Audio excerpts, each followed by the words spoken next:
पिछले 2 अंकों मौत का दूत को अपने देश के दुश्मन में आप पढ़ चुके हैं कि कैसे मौत का दूत नामक भयानक अपराधी बच्चों को अपंग करके वह उन्हें डरा धमकाकर भीख व चोरी व अन्य अवैध एवं गैर कानूनी धंधे करवाता था और साथ ही उसके पीछे पड़े राम रहीम को अपने मार्ग का कांटा समझ उसने कई बार उन्हें मरवा देना चाहा, लेकिन राम रहीम हर बार बचते हुए मौत के दूत को फौज में लग गए। राम रहीम को बुरी तरह अपने पीछे पड़ा देख आखिर मजबूर हो मौत के दूत को अपने कई धंधे बंद कर देने पड़े। जबकि तमाम मार्ग बंद होने के बावजूद भी राम की योजना अनुसार रहीम आखिरकार मौत के दूत के एक खास आदमी जेके को अपने विश्वास में लेने में सफल हो गया, जो उसे लेकर एक अनजानी हवेली में पहुंचा। फिर क्या हुआ जानने के लिए पढ़िए प्रस्तुत चित्र कथा यम के बेटे। अब वहां नीचे जाने के लिए सीढ़ियां दिखाई दे रही थी। चलो मेरा हाथ पकड़ लो। जैसे ही वे सीढ़ियां उतर कर एक कमरे में पहुंचे, कौन हो तुम? खबरदार, शायद मैं किसी कुत्ते खाने में हूँ। जेके ने अपनी कैप आंखों पर चढ़ा चश्मा उतार दिया। बंदूकों की कोई जरूरत नहीं है, ये मैं हूँ जेके। उफ, मिस्टर जेके, लेकिन ये तुम्हारे साथ कौन है? जेके ने रहीम की आंखों से पट्टी उतार दी। नया मेंबर, तुम इसे अन्य नए छोकरों के केबिन में ले जाओ, इसकी भी जांच पड़ताल करनी है। ओके, लगता है यही इनका गुप्त है, परंतु मार्ग तो देख नहीं सका, राम को कैसे बताऊंगा? वह व्यक्ति रहीम को लेकर एक तरफ चल पड़ा। अब मुझे बॉस को इस नए छोकरे के विषय में खबर करनी होगी। शाबाश, अच्छे बच्चों की तरह चुपचाप चलते रहो बेटा, वक्त आने पर मालूम पड़ेगा मैं कितना अच्छा हूँ। बदमाश रहीम को लेकर एक बड़े से कमरे में पहुंचा, जहाँ 5-6 लड़के पहले से मौजूद थे। लो छोकरो, तुम्हारा एक नया दोस्त। हुर्रे, अब मजा आएगा। आओ आओ मित्र, तुम्हारा स्वागत है। तुम्हें यहाँ किसी किस्म की तकलीफ तो नहीं होगी ना छोकरे? बिल्कुल भी नहीं उस्ताद, शायद ये नहीं ही फंसे हैं इस दलदल में जिनकी मेरी तरह जांच पड़ताल होनी है। बदमाश के जाने के पश्चात आओ मित्रों, ताश के 2-2 हाथ हो जाए। जरूर, लेकिन पहले मैं निवृत्त होना चाहता हूँ। रहीम ने राम से संपर्क स्थापित करने के लिए लैट्रिन जाने का बहाना किया। इस तरफ दाईं ओर निश्चित होकर निपट जाओ, जब तक आपस में हम एक एक बाजी कर लेते हैं। लैट्रिन में पहुंच रहीम ने चारों तरफ से आश्वत हो दरवाजे बंद किए और फिर कलाई घड़ी से उतार कर उसका पिछला हिस्सा खोल दिया। अब वह घड़ी एक शक्तिशाली ट्रांसमीटर था। Hello hello, Ram 0012 speaking. ऑफ रहीम, क्या रिपोर्ट है? मैं राम बोल रहा हूँ। कहाँ हो तुम इस समय? राम इस समय अपने घर में मौजूद था, रहीम को मैसेज का इंतजार कर रहा था। फिलहाल तो लैट्रिन में हूँ। वैसे यह लैट्रिन किसी इमारत के अंडरग्राउंड तहखाने में मौजूद है। फिर रहीम सारी बातें बताने लगा। अंत में वह बोला, यह मेरी तरह 6 नए लड़के और उनकी छानबीन होनी है। अपनी छानबीन की तुम चिंता ना करो, मैंने सब प्रबंध कर दिया। हाँ, तुमने अपने रहने का पता वही बदनाम इलाके वाला ही बताया है ना? फिर राम ने उसे समझाते हुए कहा, सुनो रहीम, तुम्हें अब बड़ी सावधानी से रहते हुए इनके अड्डे और इनके मार्ग के बारे में पता लगाना होगा और बराबर मुझसे संपर्क बनाए रखना होगा। ठीक है, मैं समझ गया, तुम निश्चित रहो। फिर रहीम ने संबंध विच्छेद कर घड़ी पूर्ववत कलाई में पहन ली और लैट्रिन से ऐसे ही रहीम बाहर निकला। शुक्र है इस सब कोई नहीं आया। जब रहीम कमरे में वापस लौटा था, उसे वे लड़के ताश खेलते व्यस्त दिखाई दिए। आओ आओ दोस्त, बांटे तुम्हारे भी पत्ते, बांटो भाई। अब तो कुछ दिनों तक इसी खेल से दिल बहलाना है। फिर रहीम भी उनके साथ ताश खेलने में व्यस्त हो गया। इधर जे के ट्रांसमीटर पर अपने बॉस मौत के दूत को कह रहा था, लड़का धंधे में नया जरूर है बॉस, लेकिन काफी तेज मालूम पड़ता है। विश्वास है जल्दी ही उस्तादी हासिल कर लेगा। ठीक है, लेकिन दल में शामिल करने से पहले उसके विषय में अच्छी तरह जानकारी हासिल कर लो। मैं किसी किस्म का खतरा मोल नहीं लेना चाहता हूँ। Okay boss. अगले दिन जे के वेश बदलकर रहीम के विषय की छानबीन करने के लिए उसके बताए ठिकाने पर पहुंचा। क्या आप मुझे कालिया के बारे में बता सकते हैं? कहाँ है गया है वह? कालिया? हाँ, रहीम ने अपना नाम कालिया ही बताया था। अरे बाबा, उस कमबख्त का नाम ना लो, पूरे मोहल्ले को उसने बदनाम कर रखा है। क्यों, ऐसा क्या किया उसने? राम ने वहां अपने आदमियों का पूरा जाल बिछाया होता, वह व्यक्ति भी उसी का सिखाया हुआ था। उस व्यक्ति ने उसे वही सब बातें बताई जो राम ने उसे सिखा पढ़ा रखी थी। उफ, लेकिन अब वह कहाँ मिलेगा? होगा किसी थाने में बंद या फिर हाथ उड़वा कर किसी अस्पताल में पड़ा होगा। कल से तो वह दिखाई नहीं पड़ा है। आवश्यक जानकारी प्राप्त करने के बाद, अच्छा भाई मैं चलता हूँ, तुम्हारी बड़ी मेहरबानी। लेकिन बाबा, तुम कौन हो और उसके बारे में ये सब क्यों पूछ रहे हो? मैं उसका दादा हूँ। 2 साल पहले वह घर से भाग गया था। बड़ी मुश्किल से खोजबीन करने के पश्चात उसका यह पता मिला, लेकिन अरे बाबा, ऐसे नहीं, पोते की फिक्र छोड़ो और लौट जाओ घर, वरना वह तुम्हें भी अपनी तरह बदनाम कर देगा। इसी तरह जे के आसपास के और भी लोगों से मिला। सभी ने रहीम यानी कालिया के बारे में वही सब कुछ बताया। अरे बाबा, हमसे क्या पूछते हो? उसके बारे में तो किसी थाने से पता करो। यानी कालिया वास्तव में इस दुनिया में अकेला और बेकार है। ओह, अच्छी तरह छानबीन करने के पश्चात जे के संतुष्ट हो वापस लौट कर चलकर बॉस को खुशखबरी दी। उसके इस इलाके में जाने के पश्चात जेके से मिलने वाले लोग एक कमरे में पहुंचे, जहां राम पहले से मौजूद था। वह संतुष्ट होकर चला गया। राम भैया ओके गुड। उसे किसी प्रकार का संदेह तो नहीं हुआ? बिल्कुल नहीं बेटे, हमने उसे अच्छी तरह से समझाया है जो तुमने कहा था। शाबाश, लो अब अपना अपना इनाम संभालो। चुप चुप जो बेटा। धन्यवाद राम भैया। रुपए बांटने के पश्चात लेकिन ध्यान रहे, फिर यदि कोई कालिया के विषय में पूछना है तो तुम्हें वही सब कुछ बताना है, किसी को मेरे बारे में मालूम नहीं होना चाहिए। निश्चित रहो भैया, ऐसा ही होगा। फिर राम उस इलाके से निकलकर मोटरसाइकिल पर सवार हो चीफ से मिलने चला। चीफ को सारी बातों से अवगत कराना जरूरी है। अब किसी भी समय पुलिस फोर्स की सहायता की आवश्यकता पड़ सकती है। बाल सीक्रेट सर्विस के हेडक्वार्टर में पहुंचकर राम ने सारी बातें चीफ को बताई। सुनकर चीफ मुखर्जी प्रसन्न हो उठे। शाबाश राम, वास्तव में तुम्हारी योजना और कारगुजारी प्रशंसनीय है। मुझे विश्वास है अब मौत के दूत ज्यादा समय तक कानून को धोखा नहीं दे पाएगा और शीघ्र ही पकड़ा जाएगा। मुझे भी विश्वास है सर, लेकिन फिर भी हमें उस समय तक इंतजार करना होगा जब तक रहीम उनके अड्डे के बारे में कोई विफल सूचना ना दे दे। रहीम जैसे कुशाग्र लड़के को इस कार्य में ज्यादा समय नहीं लगेगा। चीफ, हमें किसी भी समय पुलिस फोर्स की आवश्यकता पड़ती है। चिंता मत करो, मैं पुलिस कमिश्नर से आज ही बातें करके सब प्रबंध कर दूंगा। फिर आवश्यक बातें करने के पश्चात राम घर वापस लौटा। उधर अड्डे पर लौटने पर जेके की मुलाकात अपने बॉस से हुई। जेके ने कालिया और रहीम के बारे में मालूमात की गई सारी जानकारी दी।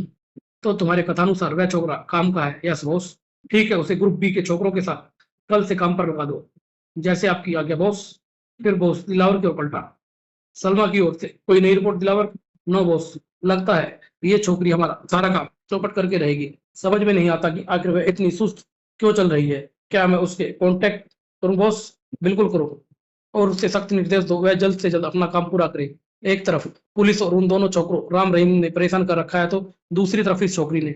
फिर आवश्यक निर्देश देने के बाद बॉस वापस लौट गया। बॉस के जाने के पश्चात जेके ने रहीम को अपने पास बुलाया। तुम्हारे लिए खुशखबरी है, चेले की बॉस ने तुम्हें अपने दल में शामिल कर लिया। ओफ यस बॉस, वह पहले ही कुछ और लड़के भी मौजूद थे। हाँ चेले, मैं तुम्हारा गुरु जरूर हूं, लेकिन मेरा गुरु मेरा बॉस मौत का दूत, जिसका चेहरा आज तक मैंने नहीं देखा और ना ही किसी ने भी देखा है। ओह, तो क्या आप मुझे अपने गुरु से नहीं मिलवाएंगे? वक्त आने पर जरूर मिलवाऊंगा, फिलहाल तुम इनसे मिलो। लगता है इन्हें मुझ पर विश्वास हो चुका है शायद। राम की गोटी फिट हो गई थी। ये है मुन्ना, रघु, शेरू और जानी। अब तुम्हें इन्हीं के साथ काम करना है। ओके उस्ताद। और यह है कालिया, तुम्हारा नया साथी। नए धंधे के लिए बधाई हो। लेकिन उस्ताद, काम के विषय में तो आपने बताया ही नहीं। कल तुम्हें यही छोकरे समझा देंगे, लेकिन नए होने के कारण तुम्हें जरा सावधान रहना होगा। फिर जेके अन्य लड़कियों की ओर मुड़ा। मुन्ना, आज रात के लिए तुमने कौन सा इलाका अथवा स्थान चुना है? रेलवे स्टेशन उस्ताद। बहुत बढ़िया, लेकिन जरा सावधान रहना, पुलिस का खतरा आजकल बहुत बढ़ गया है। पता नहीं कौन सा चक्कर चलाएंगे ये रेलवे स्टेशन पर। रहीम को राम को सूचित करना होगा। तुम निश्चित रहो उस्ताद। रहीम अपने नए साथियों के साथ एक अन्य कमरे में पहुंचा। आओ दोस्तों, मिलने की खुशी में एक एक जाम हो जाए जरूर, लेकिन पहले बाथरूम। वो उस तरफ रहा जब तक हम जाम तैयार करते हैं। ठीक है। बाथरूम में प्रविष्ट हो। रहीम ने घड़ी नुमा ट्रांसमीटर पर पुनः राम से संपर्क स्थापित किया और उसे सारे हालातों से अवगत करा दिया। फिर अंत में बोला, मेरा विचार है वे यात्रियों की जेबों पर हाथ साफ करने का इरादा रखते हैं। खैर मामला जो भी हो, मैं पुलिस फोर्स के साथ आज रात वही मौजूद रहूंगा। लेकिन राम भैया, उन पर हाथ मत डालना, बैठना, वरना मेरी पोजीशन इनकी निगाहों में संदिग्ध हो जाएगी। ठीक है? क्या तुम्हें अड्डे के बारे में कुछ जानकारी हो उसकी? नहीं, लेकिन शायद आज रात बाहर निकलकर कुछ मालूम हो जाए। फिर आवश्यक बातें करने के पश्चात दोनों ने संपर्क तोड़ दिया। रहीम से संबंध विच्छेद कर राम ने घड़ी की पूर्वाग्रह किया, लेकिन फोन पर फिर चीफ से बातचीत करने लगा। मैं चाहता हूँ चीफ की रात आप भी मेरे साथ स्टेशन पर मौजूद रहे। पुलिस को फिलहाल साथ ही उचित रखना होगा। इधर एक सुप्रसिद्ध होटल में। क्या बात है राजेश, तुम कुछ परेशान से हो? नहीं, ऐसी बात नहीं है प्रिय। दरअसल कल मुझे कुछ सीक्रेट पेपर लेकर शहर से बाहर जाना है। उसी के लिए के बारे में कुछ सोच रहा हूँ। वह आदमी था मिलिट्री का एक अफसर मेजर राजेश, और लड़की थी उसकी प्रेयसी सलमा। जाओ, मैं तुमसे नहीं बोलती, हर समय काम ही काम। कभी मेरे बारे में भी सोचा है? तुम तो नाराज हो गई। सलमा ने अभेद ने तो रूठने का किया था, जबकि सीक्रेट पेपर का नाम सुनकर वो मन ही मन चौकन्नी हो गई थी। नाराज ना हूं तो और क्या करूं? अब सीक्रेट पेपर के बहाने तुम मुझसे ना जाने कब तक के लिए जुदा हो जाओगे। बिल्कुल कब। ये जुदाई लंबे समय के लिए नहीं, केवल 3-4 दिन के लिए होगी। कल मैं यहाँ से सीक्रेट पेपर दूंगा और रामगढ़ जाकर हेडक्वार्टर के सुपुर्द कर दूंगा। ज्यादा से ज्यादा चौथे दिन ठीक तुम्हारे सामने होऊंगा। क्या सच? बिल्कुल सच प्रिय। चलो अब चलते हैं। चलो, मुझे भी आज जल्दी घर पहुंचना है। चिंता मत करो प्रिय, रामगढ़ से लौटने के पश्चात तुम्हारे पिताजी से बातें करके तुम्हारे घर पहुंचने की ये जल्दी भी दूर कदम कर दूंगा मैं यदि भी तुमसे यही कहना चाहती थी राजेश। छिप छिप कर मिलना अब अच्छा नहीं लगता है। अरे मैं तो तुमसे यह पूछना ही भूल गई कि आखिर तुम रामगढ़ कैसे सीक्रेट पेपर लेकर जा रहे हो? जरा धीरे बोलो। वे पेपर हमारे देश के कुछ गुप्त फौजी अड्डों के संबंध में है। उफ! इसके बाद राजेश सलमा से विदा हो, मोटरसाइकिल पर सवार हो, एक तरफ बढ़ चला। उफ! राजेश, अब तुम शायद ही रामगढ़ पहुँच पाओगे। फिर सलमा एक टैक्सी में सवार हो अपने फ्लैट की ओर पहुँची। घर पहुँचकर बॉस को सूचित करूँगी, तो वे ज़रूर प्रसन्न होंगे। सलमा ने जैसे ही अपने फ्लैट के भीतर कदम रखा, वैसे ही एक तरफ रखे फ़ोन की घंटी बज उठी। उफ! शायद बॉस का ही फ़ोन हो। हेलो, मैं सलमा बोल रही हूँ। मैं दिलावर। तुम क्या करती फिर रही हो? बॉस तुमसे सख्त नाराज़ हैं। बॉस के लिए खुशखबरी है दिलावर, सुनो। फिर सलमा राजेश से हुई आज की बातचीत का वर्णन करने लगी। सब कुछ सुनने के पश्चात दूसरी ओर से दिलावर ने प्रसन्नता भरे स्वर में कहा, खबर अच्छी है, सचमुच बॉस खुश होंगे। लेकिन सुनो सलमा, काम हर कीमत पर हो जाना चाहिए, वरना। मैं समझ गई, तुम चिंता मत करो। ओके। इधर बॉस के अड्डे पर उसी रात ठीक 8 बजे। चलो सब इसमें सवार हो जाओ। निश्चित स्थान पर तुम्हें उतार दिया जाएगा। Okay mister.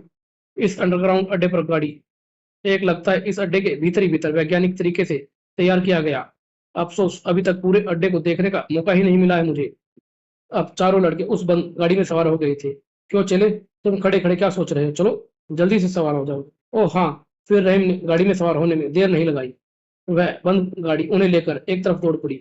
गाड़ी किसी मार्ग से होकर जा रही थी, यह रहीम ना जान सका, क्योंकि गाड़ी का पिछला हिस्सा चारों ओर से बंद था। राम का अनुमान ठीक ही निकला। ऐसी गाड़ी को ले जाने का मतलब है ये लोग अपने अड्डे का किसी को पता नहीं लगने देना चाहते हैं। फिर भी मौका पाकर इनसे मालूम करने की कोशिश करूंगा। काफी समय तक लगातार दौड़ते रहने के पश्चात गाड़ी रुकी और एक व्यक्ति ने बाहर से द्वार खोला। चलो सब बाहर आ जाओ। अन्य लड़कों के साथ रहीम भी बाहर आया। सुनो, स्टेशन यहीं से पास है। ठीक 11 बजे तुम लोगों का यही इंतजार करूंगा। लेकिन चचा, आज इतनी जल्दी क्यों? और दिन तो हर जगह तो वही है जहां पर जेके ने मेरी आंखों पर पट्टी बांधी थी। पुलिस का खतरा बहुत बढ़ गया, इसलिए बॉस ने ऐसा आदेश दिया है। फिर ठीक है। अच्छा चलो हम चलते हैं। ओके। ये लोग बड़े सतर्क हैं। चलो दोस्तों, कुछ देर बाद वे पांचों लड़के रेलवे स्टेशन के प्लेटफॉर्म पर पहुंचे। चारों तरफ फैलकर अपने अपने शिकार की तलाश करो। ठीक 1 घंटे बाद हम बाहर मिलेंगे। ओके। पता नहीं राम कहाँ है। फिर उधर उधर भीड़ में खो गए। ऐसे आदमी की तलाश करने लगे जिनकी जेब आसानी से साफ की जा सके। लेकिन रहीम राम की तलाश में था। राम की खोजबीन में रहीम इधर उधर भटक ही रहा था, तभी एक लड़का आकर उससे टकराया। ए, अंधे हो क्या? वह राम था जो उस समय मेकअप में था। दिखाई नहीं देता? तो कहो एक हाथ से आंखें खोल दूं? शी चीखो मत। मैं हूँ राम। ओह राम भैया, बोलो मत, चुपचाप मेरे पीछे चले आओ। रहीम राम के पीछे चलता हुआ एक ऐसे स्थान पर पहुंचा जो सुनसान था। वहां चीफ मुखर्जी भी छद्म वेश में मौजूद थे। किसी को शक तो नहीं हुआ Ram? No chief. Okay. Rahim ने सारी स्थिति से उन्हें अवगत कराया और यह भी बताया ठीक 11 बजे उन्हें कहाँ मिलना है। अंत में वह बोला, अफसोस यही है चीफ कि अभी तक मैं उनके अड्डे और वहां तक पहुंचने के मार्ग के विषय में कुछ भी नहीं जान सका हूँ। सब कुछ जानने के सुनने के पश्चात चीफ बोले, ठीक है तुम जाओ। यहाँ ज्यादा देर रुकना तुम्हारे लिए उचित ना होगा। हम सोचेंगे हमें क्या करना है। ओके। और रहीम वापस लौट पड़ा। रहीम के जाने के पश्चात मेरे विचार से हमें यहाँ ना रुक कर उस स्थान पर पहुंचना है चाहिए जहाँ रहीम आदि को ठीक 11 बजे एकत्रित होने के लिए कहा गया है। अब आपका क्या प्रोग्राम है चीफ? कहीं आपका इरादा उनका पीछा करने का तो नहीं? बिल्कुल ठीक समझे। उनकी गाड़ी का पीछा करके हम उनके अड्डे तक पहुंच सकते हैं। ये तो अति सुंदर है। इधर रही मैं घंटे तक व्यर्थ में इधर उधर घूमता रहा और फिर उस स्थान पर पहुंच गया जहां उन सभी से मिलना था। अभी तक कोई नहीं आया है। ना जाने मुझे खाली हाथ पाकर वे क्या सोचेंगे। कोई बहाना तो करना ही पड़ेगा। फिर कुछ देर बाद ही एक एक करके चारों अन्य लड़के भी वहां पहुंचे। तुम्हारा क्या रहा कालिया? एक पर रात साफ किया लेकिन बटुआ खाली ही निकला। और तुम्हारा रघु को मोटा पर साथ लगा है, काफी माल है। तीसरे ने भी कहा, मेरे हाथ भी काफी मोटी रकम लगी है शाबाश। लेकिन तुमने कुछ नहीं बताया शेरू। चौथे लड़के शेरू ने कहा, मेरा हाथ लगा तो कुछ नहीं, लेकिन यदि तुम लोग मदद करो तो काफी तगड़ा माल हाथ लग सकता है। वह कैसे? शेरू ने धीरे धीरे उन्हें कुछ समझाकर सभी एक स्वर में साथ बोले, तो फिर देर किस बात की, चलो हम तैयार है। तो फिर आओ मेरे साथ, मेरा शिकार भीतर है। शेरू उन्हें लेकर जिस प्लेटफार्म पर पहुंचा वहां एक ट्रेन लगी थी, लेकिन भीड़ भाड़ नहीं थी। हमने दूसरी ओर पहुंचना है। इंजन की ओर से पांचवा डब्बा, उसी में है वह शिकार। तो आप उस डिब्बे से होकर दूसरी ओर पहुंचते हैं। उस डब्बे के बीच से होकर वे दूसरी ओर जा पहुंचे। उस तरफ एक आदमी भी नहीं था, वे डब्बा आगे है। चलो आगे मेरे पीछे पीछे। वो देखो वह रहा शिकार। हमें उसके गले से हीरे का हार उड़ाना है। खिड़की से निकट एक स्त्री गहनों से लदी बैठी थी। माल तो वास्तव में तगड़ा है, लेकिन इतनी ऊंचाई तक हाथ कैसे जाएगा? एक बढ़िया उपाय है मेरे दिमाग में। तो जल्दी बताओ। 2-3 पिट्ठू बनेंगे और मैं उन पर चढ़कर खिड़की तक पहुंच जाऊंगा। बाकी तो आसपास नजर रखेंगे। अति शानदार शेरू। वास्तव में तुम्हारे दिमाग की दाग देनी पड़ेगी। रहीम सोचने लगा। फिर देर मत करो, चलो जल्दी करो। फिर शेरू रघु मुन्ना चुपचाप खिड़की के नीचे पहुंच गए और रहीम व जॉनी आसपास नजर रखने के लिए चौकन्ने हो गए। चलो पिट्ठू बनो जल्दी। दोनों के पिट्ठू बनते ही शेरू लपक कर उनकी पीठ पर चढ़ गया। दूसरे ही क्षण उसके हाथ बिजली की गति से हरकत में आए। स्त्री मैगजीन पढ़ने में इतनी तल्लीन थी कि उसे गले से हाथ निकलने की कोई आभास ही ना हुआ। काम बन गया, चलो अब भाग निकलते हैं। परंतु अभी वे दौड़े ही थे कि कुछ ही दूर पहुंचे थे कि उन्हें पीछे से स्त्री की चीख सुनाई दी। शायद उसे हार के चोरी हो जाने का पता चल चुका था। चोर चोर पकड़ो पकड़ो, तेज दौड़ो और स्टेशन से बाहर निकलो। यदि घेर लिए गए तो कचूमर निकाल दिया जाएगा सभी का। किसी तरह वे सकुशल स्टेशन से बाहर निकलने में सफल हो गए। शुक्र है किसी चक्कर में नहीं पड़े। अब हमें सीधे फोर्थ स्ट्रीट पहुंचना चाहिए। हाँ चलो, आज का माल देखकर बॉस खुश हो जाएगा। फिर वे उस स्थान पहुंचे जहाँ गाड़ी उन्हें छोड़कर गई थी। अभी 11 बजने में 15 मिनट बाकी है, अतः इंतजार ही करना होगा। लेकिन उनसे किसी को भी यह नहीं मालूम था कि उन पर चीफ मुखर्जी और बाल एजेंट राम की नजर है। वे लोग तो आ पहुंचे, लेकिन रहीम के कथानुसार गाड़ी उन्हें लेने नहीं पहुंची है। अभी 11 बजने में 15 मिनट शेष है। इधर उचित मौका देख रहीम ने बात आरंभ की। यार, यदि गाड़ी हमें लेने नहीं आई तो क्या हुआ? अड्डा नंबर 2 पर चले जाएंगे। इसका निर्देश हमें पहले से ही है। अड्डा नंबर 2? हाँ, तुम नए हो ना, इसलिए तुम्हें नहीं मालूम। आमतौर से हम लोग वहीं एकत्रित होते हैं, यानी हम जैसे सभी सदस्य, और वहीं से हमें माल बॉस के हवाले करने और रिपोर्ट देने के लिए मुख्य अड्डे ले जाया जाता है। कल रात भी हम वहीं गए थे, लेकिन तुम्हारा कारण हमें रोक लिया गया था, वरना सुबह हमें अड्डे नंबर 2 पर पहुंचा दिया जाता। वहीं से हम धंधे पर निकलते और वहीं वापस लौट जाते। यह नया रहस्य जान रही मन ही मन आश्चर्यचकित हो उठा। तो क्या तुम में से किसी को भी मुख्य अड्डे का पता नहीं? हम ही क्या, मौत के दूत के किसी भी छोटे छोकरे सदस्य को उस अड्डे का कोई पता नहीं है। वह कहाँ और किधर है? तब उस्ताद जेके वे दिलावर आदि, उन्हें अड्डे के बारे में तो मालूम है, लेकिन वे भी बोस और उसके निवास स्थान के बारे में कुछ नहीं जानते हैं। तो क्या आज तक किसी ने भी बोस की शक्ल नहीं देखी है? शक्ल तो दूर, वह कहाँ से आता है और कहाँ जाता है, ये भी किसी को नहीं मालूम है। कालिया और रहीम को ज्यादा पसंद करते, वह बोस के प्रति उत्सुकता दिखाते देख जॉनी, जो उसका लीडर था, गंभीर स्वर में बोला, बोस और मुख्य अड्डे के विषय में ज्यादा जिज्ञासा मत रखो दोस्त, वरना खतरे में पड़ जाओगे। हमसे तो इस विषय में चर्चा कर बैठे, लेकिन बड़े सदस्यों से इस संबंध में भूल कर भी चर्चा मत करना, वरना वह दिन तुम्हारी जिंदगी का आखिरी दिन होगा। उफ! और तभी वह देखो, शायद गाड़ी हमें लेने आ रही है। इधर राम रहीम, चीफ मुखर्जी की दृष्टि आने वाली गाड़ी पर पड़ी। वो देखो चीफ, हाँ गाड़ी उन्हें लेने आ पहुंची है। गाड़ी लड़कों के पास आकर रुकी। तो छोकरो, कैसी गुजरी आज? बहुत बढ़िया चचा, काफी तगड़ा माल हाथ लगा है। ओह! चीफ और रहीम हम पर नजर रखे हुए हैं। शाबाश, आप फटाफट बैठो ताकि जल्द निकल चले। बॉस तुम लोगों का इंतजार कर रहे हैं। चलो दोस्तों। सबके सवार होने के पश्चात जब गाड़ी आगे बढ़ गई तो चीफ मुखर्जी ने अपनी गाड़ी स्टार्ट की और उनके पीछे दौड़ा दी। जानबूझकर चीफ मुखर्जी ने अपनी कार की हेडलाइटें बुझा दी थी, लेकिन जल्दी बंद गाड़ी चालक को पीछा कहीं जाने का पता चल गया। ओह!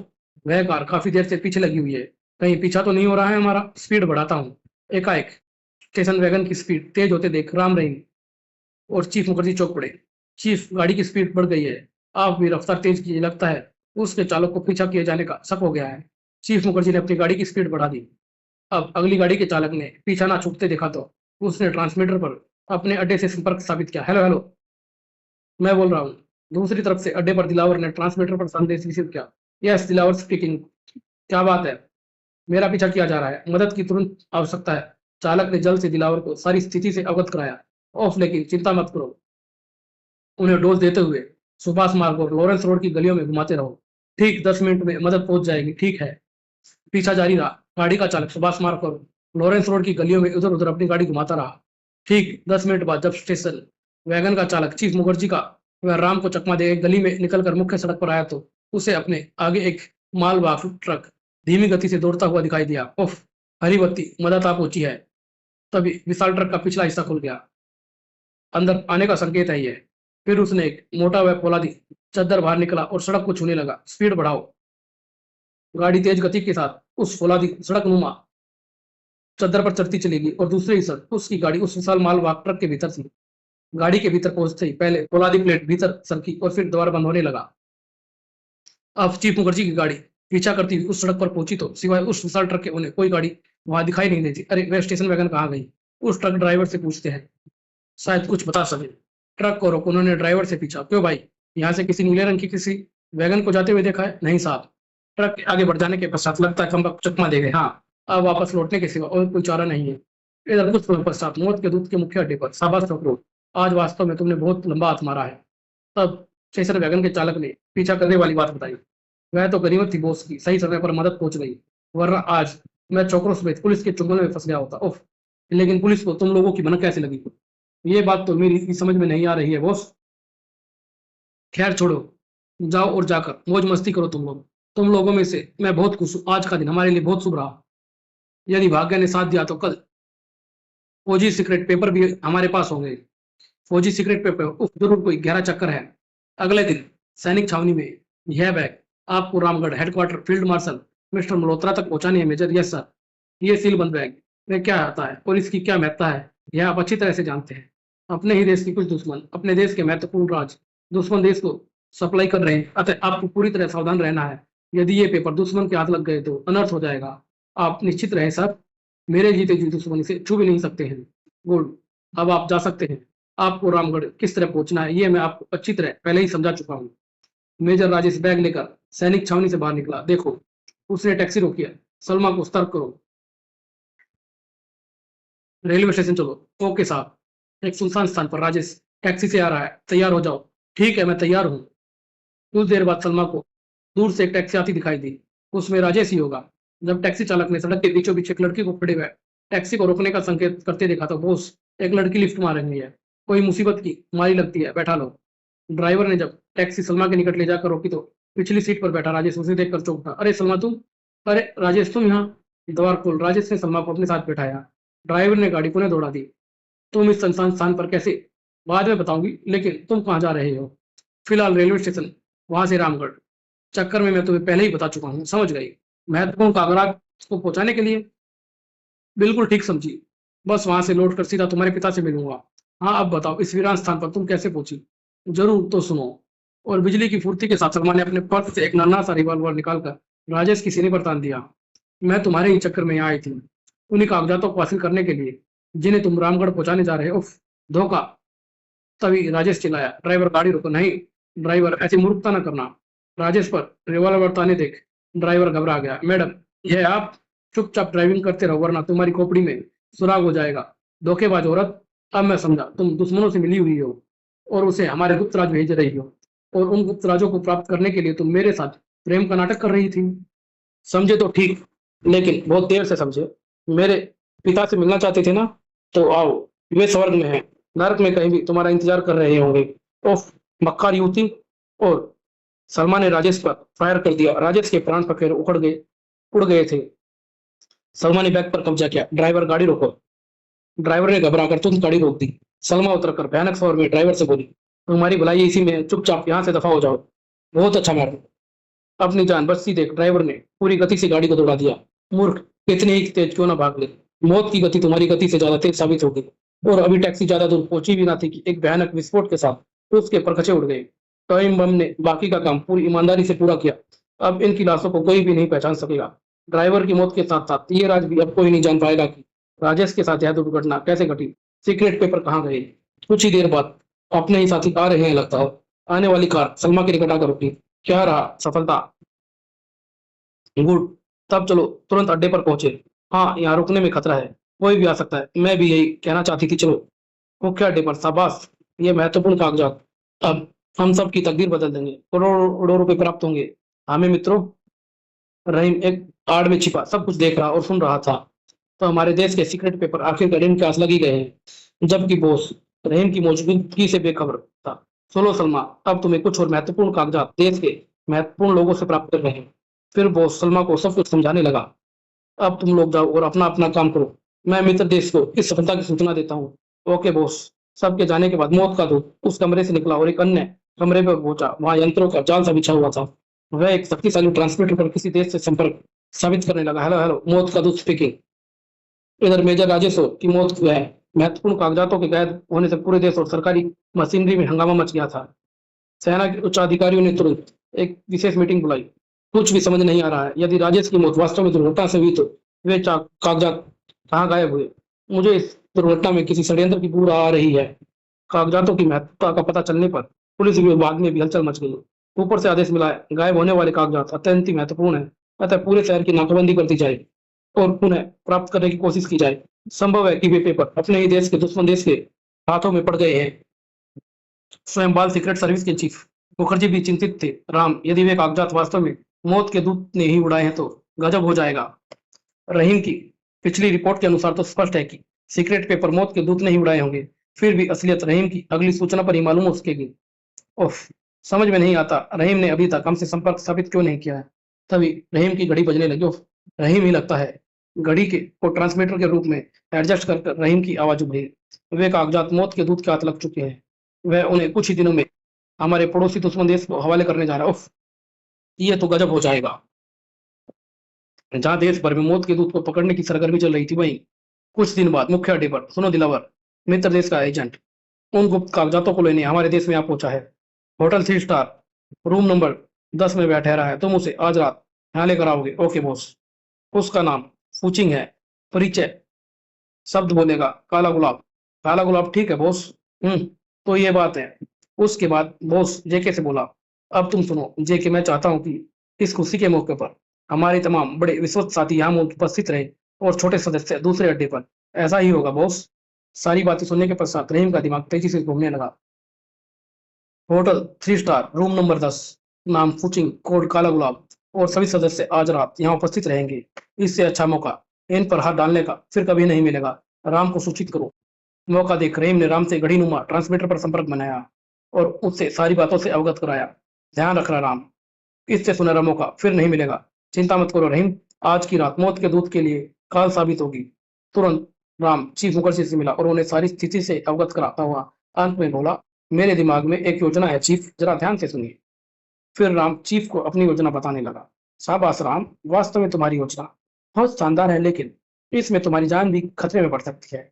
यह खतरा तो मोल लेना ही पड़ेगा चीफ, लेकिन आप चिंता ना करें। देश के दुश्मनों से निपटना मैं अच्छी तरह जानता हूँ। इधर होटल 3 स्टार रूम नंबर 10 में ठीक 10 बजे मौत के दूत का आदमी मुझे लेने आता होगा। अब तक यही सही है। तभी कॉल बेल बजी। ट्रेन ट्रेन, शायद मौत के दूत का आदमी हो, लेकिन इतनी जल्दी। लेकिन जैसे ही उसने दरवाजा खोला, उस पर जबरदस्त प्रहार हुआ। और जब तक फूचिंग संभला, खबरदार हिलने की कोशिश मत करना। बाप रे पुलिस। लेकिन रात के ठीक 10 बजे जब दिलावर होटल 3 स्टार के रूम नंबर 10 में पहुंचा, परिचय कोड काला गुलाब। ठीक है, मैं तुम्हारा ही इंतजार कर रहा था। तो फिर आइए मेरे साथ मिस्टर फुचिंग, बॉस आपका ही इंतजार कर रहे हैं, चलो। दिलावर फुचिंग को मुख्य अड्डे पर पहुंचा। वेलकम मिस्टर फुचिंग, आने में कोई तकलीफ तो नहीं हुई? बिल्कुल भी नहीं। मिस्टर मौत के दूत, वे कागजात कहाँ हैं? ये लीजिए, मैंने आपका वादा पूरा किया। बहुत खूब। हम भी अपना वादा निभाएंगे, लेकिन इसकी कीमत अदा करने से पहले मैं आपसे अकेले में कुछ विशेष एवं गुप्त बातें करना चाहता हूँ। अवश्य। दिलावर, तुम सबको लेकर दूसरे कमरे में जाओ और जश्न मनाओ, हम अभी आते हैं। Okay boss. आओ दोस्तों। सबके जाने के पश्चात, हाँ अब कहिए मिस्टर फुचिंग, आप क्या कहना चाहते थे? अरे आप खड़े क्यों हो गए, बैठिए ना। लेकिन फुचिंग कुछ कहने के बजाय फुर्ती से जेब से रिवॉल्वर निकालकर उस पर तान दी। खबरदार मिस्टर मौत के दूत, अपने स्थान से हिलने की चेष्टा मत करना, वरना पूरी 6 गोलियां तुम्हारे सीने में उतार दी जाएंगी। ये क्या क्या कह रहे हो? क्या मतलब है हुआ? मैं फुचिंग नहीं, राम हूँ। लो देखो, उफ मेकअप। अब फुचिंग के स्थान पर राम खड़ा था। तुम इतना बड़ा धोखा, हाँ। तुम अपने ही जाल में फंस गए मौत के दूत। मैंने तो मेकअप हटा दिया, अब तुम भी जरा अपना नकाब हटाओ, ताकि मैं और सारी दुनिया देख सके कि इस नकाब के पीछे किस शैतान का चेहरा छिपा। नहीं, ऐसा कभी नहीं हो सकता है। और इससे पहले कि राम उसकी मनसा भाप पाता, मौत के दूत ने उस पर छलांग लगा दी। मैं तुम्हारा खून पी जाऊंगा कुत्ते। इधर मौत के दूत के साथी जैसे ही जश्न वाले दूसरे कमरे में पहुंचे, खबरदार कोई भी अपने स्थान से ना हिले। अरे बाप रे बाप, पुलिस! चीफ मुखर्जी और पुलिस फोर्स फूचिंग राम का होटल 3 स्टार से ही पीछा करते हुए वहां तक पहुंच चुके थे, जिसका दिलावर को पता ही ना चला। ये राम की ही योजना थी। तुम्हारी भलाई इसी में है। हमें अपने बॉस के पास ले चलो। मैं तैयार हूँ। इधर राम पर चोट कर बॉस एक तरफ मौजूद गुप्त द्वार की ओर भागा। रुक जाओ, तुम्हारे भागने के तमाम रास्ते बंद है। पुलिस ने तुम्हारे पूरे हेडक्वार्टर को घेर लिया है। लेकिन पुलिस मेरी धूल भी नहीं पकड़ सकती है। लेकिन जैसे ही मौत के दूत ने गुप्त बटन दबाकर गुप्त द्वार खोला, एक जबरदस्त गुस्सा उसके चेहरे पर पड़ा। घूसा मारने वाला गुप्त मार्ग के दूसरी ओर खड़ा रहीम था, जो वहां के तमाम मार्गों को अब तक पूरी तरह जान चुका था। रहीम, वो मारा। खूनी शैतान, अब तुम बचकर कहाँ जाओगे? अब तुम्हारे सारे गुप्त मार्ग मेरे देखे वाले हैं। इन मार्गों को जानने के लिए मुझे कल रात भर जागना पड़ा। ओह, तुम! फिर यम के बेटे राम रहीम अपने देश के दुश्मन मौत के दूत के लिए साक्षात यमदूत बन गए थे। ये गुस्सा रामू की मौत के लिए और ये लात कालू की मौत के लिए। कुछ ही देर बाद बॉस बेसुध सा फर्श सूंघ रहा था। क्यों मौत के दूत? देखा यम के दूतों का कमाल। रहीम, जरा नकाब हटाकर तो इस शैतान का चेहरा दिखाओ मुझे। अभी लो भैया। और मौत के दूत के लाख मुंह छिपाने के बावजूद भी रहीम ने उसकी नकाब उलट दी।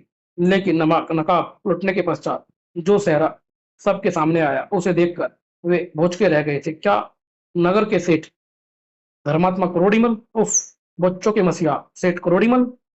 तभी चीफ मुखर्जी भी पुलिस फोर्स के साथ वहां पहुंचे। आइए आइए चीफ, ये रहा आपका मुजरिम, अपने ही देश का दुश्मन, मौत का दूत, सेठ करोड़ीमल। सेठ करोड़ीमल तो गरीबों का भगवान है। ईश्वर विश्वास ही नहीं होता है इस जैसे इंसानी देश की तरक्की में बाधक बने हुए, अतः इसे कठोर से कठोर सजा मिलनी चाहिए। कमिश्नर साहब, ऐसा ही होगा मिस्टर मुखर्जी। डाल दो समाज के इस कोड के हाथों में हथकड़ी। और जब पुलिस सभी अपराधी और सेठ करोड़ीमल को लेकर चली, मिस्टर राम, वे मिलिट्री के सीक्रेट पेपर ये रहे, लीजिए सर, शाबाश मेरे बच्चे। और दोनों अड्डों के तमाम कैदी लड़कों को आजाद कर दिया गया। उन लड़कों के अलावा करोड़ों रुपए का सामान भी मुख्य अड्डे से प्राप्त हुआ। राम रहीम के इस महान कारनामे को देश भर के अखबारों द्वारा बुरी बुरी प्रसन्नता प्राप्त हुई। अब आम जनता को सेठ करोड़ीमल की असलियत का अखबारों द्वारा पता चला तो सभी ने दांतों तले उंगली दबा ली। जबकि सलमान ने पकड़े जाने के भय से आत्महत्या कर ली थी। और राम रहीम के साहसी कारनामों से ये अंक यहीं समाप्त होता है। धन्यवाद दोस्तों।